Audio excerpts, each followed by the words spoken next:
lang na mag-zone na dito sa may gitna. Ginamit yung wings by wings, by the way. Okay, andyan yung ejector. Si Keke doon ang magiging target nila dito. James Val, ako na kagad ng first blood.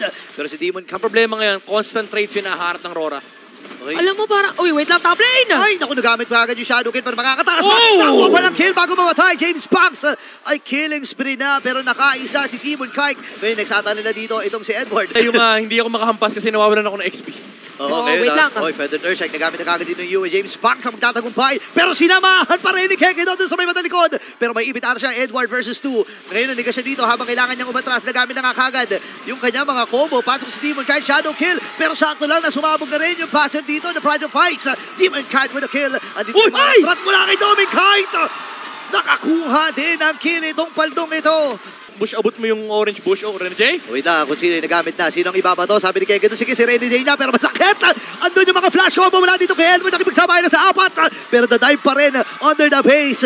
Ngayon ay si Edward ay mamamatay. Pero naging maganda ang kapalit dahil Lord naman para sa Aurora. Okay, Lord ng laban.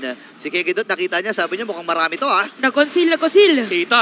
Okay, na-ejector na kagad dito si Renny Day, pero ayun na ginamit siya para mapalayo.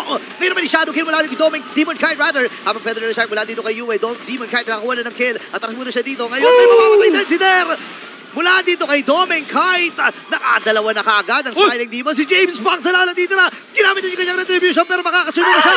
At tinamaan pa ng stun. That's it. Grabe yung laban. Oo, na mabubuhay si Keke Data. Defendable pa ba to dahil meron sila mga bit-bit na minion para hindi na maglo-lord. Hindi na yata maglo-lord ang Aurora. Mahirap na to. 2 seconds para kay Keke Dot. At hindi na nila mapipigilan ang pag-arangkada ng Aurora. Isa ulit na malinis na performance.